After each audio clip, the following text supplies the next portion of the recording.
Assalamualaikum warahmatullahi wabarakatuh. Perkenalkan, nama saya Aina Marlia Putri, NIM 2230061. Dan di sini saya akan menunjukkan tentang analisis perpajakan Indonesia vs Amerika Serikat. Analisis sistem perpajakan Indonesia vs Amerika Serikat. Presentasi ini menyajikan perbandingan dalam mengenai sistem perpajakan di Indonesia dan Amerika Serikat. Sistem pajak di Indonesia, jenis pajak utama PPN, PPPH, PBB, dan bermaterial. Tarif PPH badan 22% sejak 2022. Tarif PPN standar 11% sejak April 2022.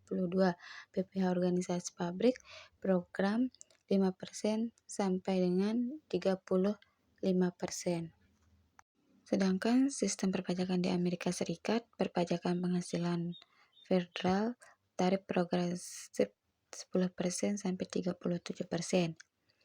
Pajak penghasilan negara bagian bervariasi setiap negara bagian. Pajak jaminan sosial 6,2%, perpajakan dan perusahaan, perpajakan kesehatan. Pajak kesehatan medical 1,45%, perpajakan perusahaan. Dan sekarang kita masuk perbandingan struktur dan tarif pajak. Indonesia fokus pada PPN dan PPH. Apa sih PPN? PPN itu pajak pertambahan nilai, sedangkan PPH pajak penghasilan. Tarif PPH badan legislatif rendah.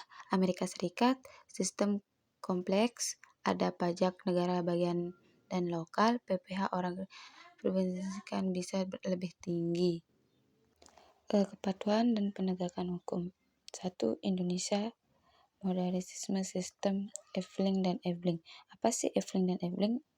Eveling dan Eveling itu adalah aplikasi untuk membagi bayar pajak. Yang kedua, strategi pemerintahan pajak 2023. Amerika Serikat, IR punya kebebasan keluar, tingkat tinggi audio. Dampak ekonomi dari sistem perpajakan Indonesia, pajak 70% pendapatan negara. Yang kedua, APBN, biaya inflasi nasional. Pengeluaran AS 2022 6,27 triliun. Yang kedua, Amerika Serikat, biayanya layanan publik. Tentang dan remodernisasi pajak. Yang pertama, Indonesia perluas basis pajak. Yang kedua, tingkatnya kepatuhan atasi penghindaran pajak. Yang ketiga, PPS, kumpulan Rp 59,5 triliun. Yang keempat, Amerika Serikat sederhanakan sistem, asaskan ketidaksetaraan tentang pajak digital. Kesimpulan, sistem perpajakan Indonesia dan asas unik. Perbandingan ini memberikan pemahaman lebih baik. Sumber daya perencanaan penting untuk analisis.